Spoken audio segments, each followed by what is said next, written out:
Oromooti. Nu waliin tura.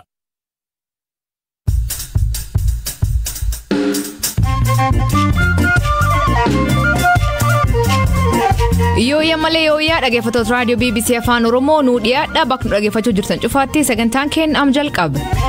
Ajjecha ittisa Hacaaluu Hundeessan kan himatamte Lamroot Kamaal waabii kumshaniin gadhiifamte maatiin asiin dur maal jedhan?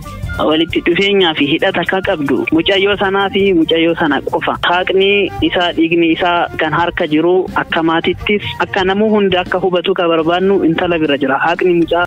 Ameerikaan Itoophiyaa caarraa gabayaa qaraxirra bilisa keessa haaquun uummata miidhu mitii jetti. Waa'ee namoota murtee kanaan kallattiin miidhamanii dhugumatti isaaniif gaddi nutti dhaga'ama. Murteen kun waa'ee uummataa osoo hin taane waa'ee hogganoota isaaniiti. Uummata isaaniif itti gaafatamuun isaaniidha. Magaalaa Kaartuumitti namoonni 14 hiriira mormii keessatti jeefaman kanaaf oduu dabalatan waliin tura an asli galgaloo. Dhaggeeffattoonni hojjetan jalqabaanii mootummaa naannoo Oromiyaa haal nageenyaam jiruun wal qabatee humni miidhageessis to'achuuf jecha labsii yeroo sochii daangessu labsee ture kaas. Kunis dhiibbaa dinagdee inni fiduu bu'uura keessa galchuunii jedhama. Beekaa Toomaa dabalataan sanitti.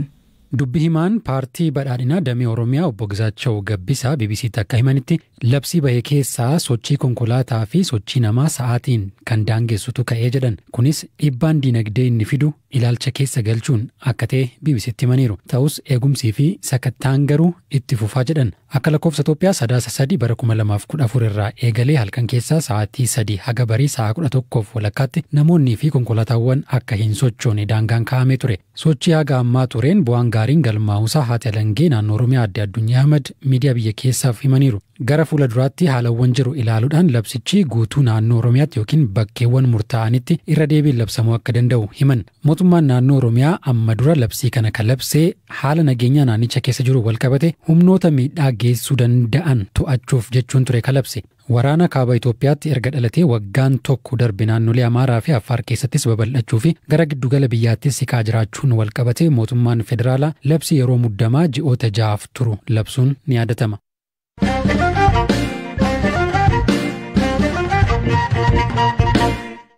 Mani murtii waliigal federaalaa yakka ajjeechaa artist Hacaaluu Hundeessan himatamtuu afraffaa kataate Lamroot Kamaal waabii birrii 5,000 akka dhiifamtu murteesse. Lamroot Kamaal jalqabaa artist Hacaaluu Hundeessaa garba kitta jeefam geessuun ajjecha isaaf haal mijeessitee jedhamee yakka shororkeessummaan himatamte turte. Mani murtii olaanaa federaalaa yakka kan raawwachuu isii raagan argisiisuu gahaan hin jirjechuun bilisan akka dhiifamtu ajaje ture. Haa ta'u malee abbaan alangaa waliigala federaalaa garma murtii waliigalaa toliyyannoo galfatee abbaa alangaa fi himatamtu jidduutti falmiin deemaa ture. Mani murtichaa dhaddacha rooleen himata shororkeessummaa Lamroot Kamaal irratti dhiyaatu kufa gochuun yakka danta dhabuu seerii yakka keewwataa 575 akka ofirra itiftuu murte kenne. Yakki kun mirga waabii waan hin dhowwineef himatamtuun Lamroot Kamaal waabii birrii 5,000 gadhiifamtee dhimmisii alaa akka hordoftuu murteessuun muddee 2 fi 3 beellam qabatte. Maatiin artist Hacaaluu Hundeessaa dubartiin tun ajjecha Hacaaluu keessa harka qabaachuu fi haaqi isaa kan argamu karaa isii qofaan jedhanii akka amanan himanii turan. Obboleesmaan Hacaaluu Siisay Hundeessaa ammaan dura dhimma kan irraa dubbisee akkan jedhe. Anaaf dhimma kana faana walitti dhufeenyaa fi hidhata akka qabdu mucayyoo sanaa fi mucayyoo sana qofa haaqni isaa dhiigni isaa kan harka jiru akka maatittis akka namuu hundi akka hubatu ka barbaannu intala bira jira haaqni mucaa sanaa intala harka jira. Siisay wanti namni hedduun gammaa addaan baafachuu hin danda'ini dubartiin tuniin hariiroo tam qabdi maatii teessan waliin walitti dhufeen qabdu wal beektu. Walitti dhiyeenyi jiru ololli deemaa tures olola baay'eedha. Dhuftee manatti isheen deessee haadha warraasaa ishee gaafattee gaafa baatu ishee gaggeessuudhaaf hojiin bahee waan akkasii olola kun mucayyoon haadhi warraan Hacaaluu ijaan argaallee kan mucaa kana agarte yeroo jalqabaatiif mana murtii lidataa sanitti ijaan argaallee hin beektu jechuudha. Walumaa galatti intala faana hariiroo walitti dhufeenya hagas jedhamu hin beeknu hin qabnusi. Garuu mucayyoon kun magaalaa nuti itti dhalanne keessa dhalattee guddattee achitti wal beekna. Magaaluma tokko keessatti dhalannee guddanne malee hariiroo walitti dhufeenya waan addaa hin qabnu akka maatittis akka dhuunfaattis. Garuu inni gaa nama biyyaatii nama magaala tokko guddatee miti har'umallee namni tokko dhufeetti dhiyaannaan fira isaati. Dhugaan yoo jiraate dhugaan jiru mucayyoo kana bira. Mucayyoon waan na beektu hin dubbatti taanaan haqiinsaa hin ba'a.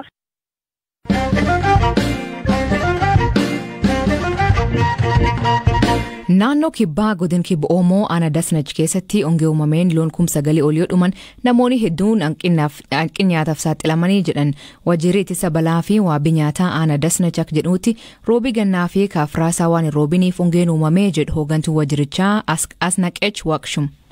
ድርቁ በዚህ ዓመት የተከሰተው ከ2 እና 3 ዓመት በፊት የግጦሽ ኤሪያ በውሃ ተውጦ ኦንጌን ከን ኡመሜ በረከና ወጋ ለማ ፊ ሰዲ ዱራ በላሎላ ኡመሜ በከስላለፈ ኤዱምሳ ቱሬ አመሌ ቢሻን ረገለገሌ ጅራ ለፍት ኤዱምሳ ሄክታር 8 ሰገልተው ቢሻኒን ነው ጀላል ቅንፈሜ ጅራ ሰበብ ካናን ሆርሲሴ ቡልቶን ሎን ኢሳኒ በከካንቲ በባሱፍ ድርቀመን አማሞ ሮብኒ ዋን እንጅሬፍ ሆሪን ዋን ኛተን ደበን ሮብኒ ገናስ ከናርፋሳ ሲሮብኒ ሆሪ ሄዱቱ ሚደሜ ሃንገ ዮና ሎን ኩመ ሰገሊ ፊ ባፍሪ 8 ተኮታ አንዱ አኒሩ አመለኮብስች ደበላ ጅራ ቱንሳት ኩቱ 9481 ደርሷል ጀመራል እንጂ Hongee kanaanii horii qofa dontaanee namiilee miidhamuu himan aanaan kun jiraatota 75 ka qabu yoo ta'u namoonni 62 ol hanqina nyaataaf saaxilamuu jetti aadde Asnaqech.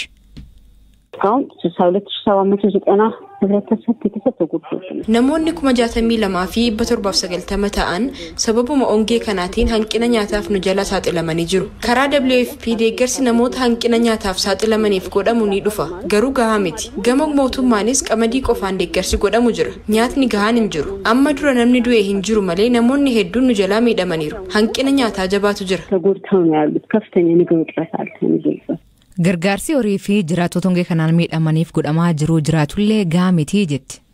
ከእንስሳት አንጻር ስንመለከት በቀደም በባለፈው ከክልል 4 ሚሊዮን ብር ተለቆለ ገማ ሆሪቲን አመድረ ብር ሚሊዮን አፍሩ ገዲኑፍ ዲፈሜ ቱሬ ኢሳኛተ ሆሪ ቢትኔድ ኤሳ ጅራ ከነማ ገሩ አኩመን ሲንጀር የደገርሲ ዳቢ እንጂ እጂ አሞቱማን ከኑ ጅራ ገሩ ቀመዲ ቆፈደ ኤርገ በላን ኩሙደቴ የሮ ለማ ዱፌራ ነሞትኒ ኩመ ሶዶሚ አፍሪ ፊ ኢበለማ አፍኩዳ አፍሩ ዳቢን ከንገርጋራመን ይወተው ከናፈን በላ ከናም ቡቃን ኩመ ሶዶሚ ጃ ኦልገሩ አልቶኮ ቆፈ ፍደተኒ ሆርሲሴ ቡልቶኒ አዳ ወልገርጋሩ ጀባ waan qabaniif waan argatan waliif qoodanii of jiraachisaa jiru deeggarsa gahaa qabna jennee waan dubbannuuf hin qabnu በቂ ድጋፍ አለን ብለን ምንለው ነገር የለም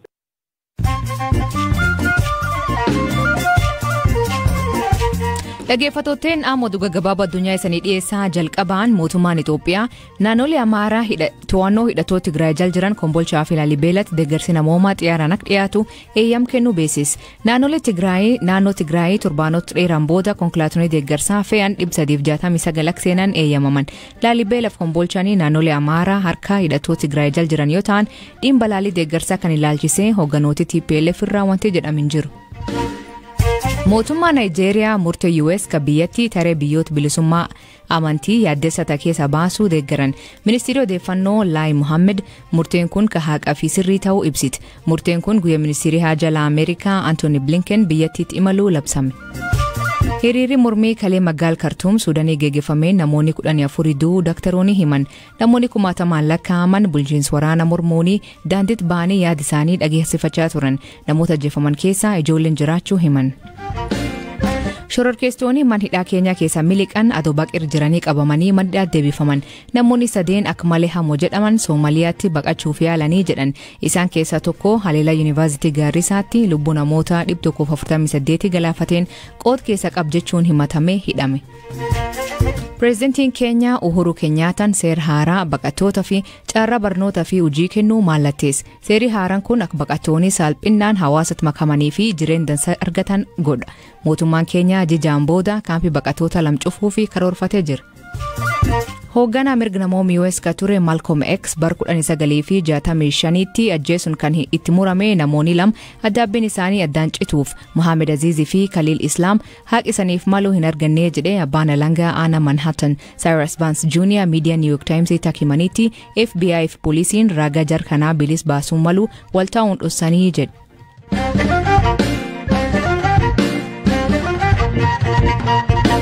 Biyyi ollaa Itoophiyaa Jibuutiin waraan waggaa tokkoo fi biyyattii deemaa jiruun qabeenyisii keessaa walakka dhabuu beeksifte. Ministeerri maallaqa Jibuutii Iliyaas Muusaa BBC'tti himanitti Jibuutiin walakka qabeenyisii jechuun $1 biliyoon 1.7 dhabdee jedha. Kunis kataa'een sababa hariiroon daldala biyyoota lamaanii dhimbeetta 20 gad buuteef jedha. Now what is worrying us is 20 years Amma wanti nu yaaddeessaa jiru maatiin keenya ganna 20 misoomni naannoo kanatti Itoophiyaa fi Jabuutii jidduutti hojjetamaa ture gaaffii jala galeera. Nuti osoo ka'umsa waraanichaa hin ta'in kun kan ta'e. Kanaaf pirezidantiin keenya yeroo mara nagaa kan jedhaniif naannoon kun waan amma argaa jiru dandamachuu hin danda'u. Biyyi xiqqoo ummata miliyoona tokko Jabuutiin kana dandamachuu hin dandeessu. Durumaanuu rakkoolee hedduu qabna. Sababa waraanaan barbaachifneen rakkoo dabalataaf saaxilamuu hin qabnu. Kanaaf baay'ee jabeessinee waaqa kadhachaa jirra. Waraanni kun dafee akka xumuramu. Kun nama eenyuufuu gaariidha. Wal waraanuun olitti wantootni hojjechuu qabnu jiru. We have better to do than fighting each other.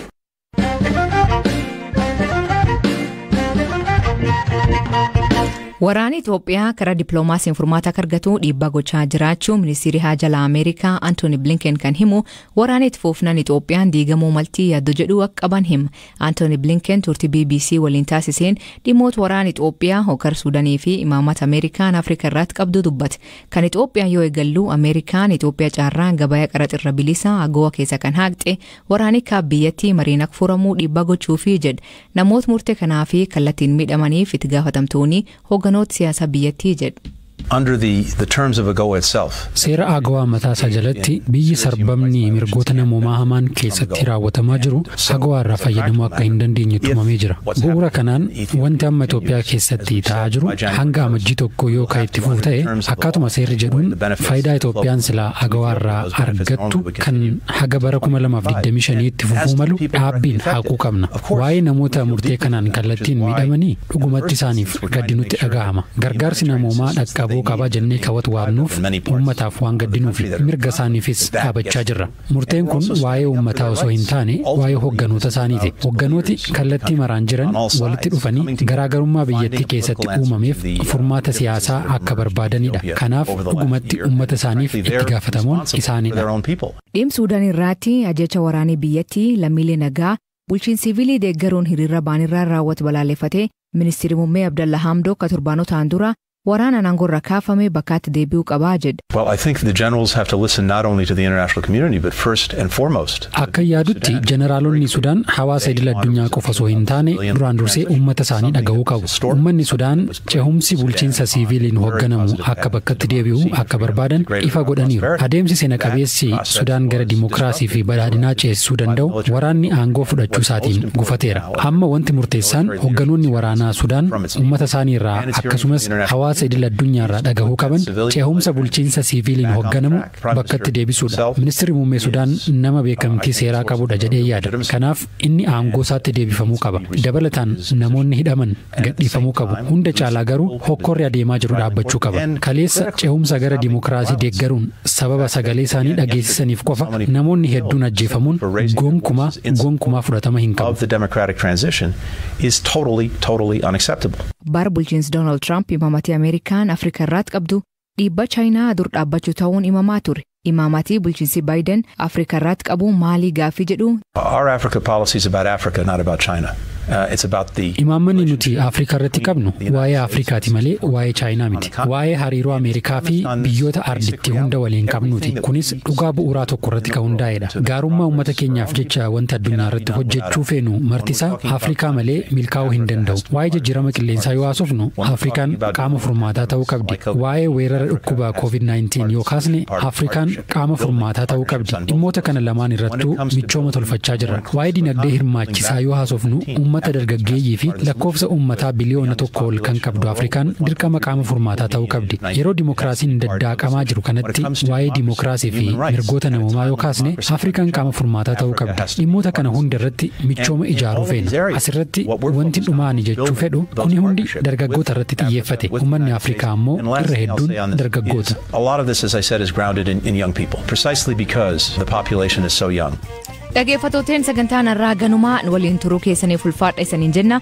Mammaasii galgal kanaa gurri dabarsuu ollaa walitti naqii hammaanii kooment keessan nu beeksisa. Sagantaa kan qophees Beekaa Toomaa gam teknikaatiin Oskar Bunga keessaniif dhiyeessan asli galgalooti akborisaatti akkana nagaa waaqa kee bulaa oraa bulaa deebana hangafamaan dhan bulaa.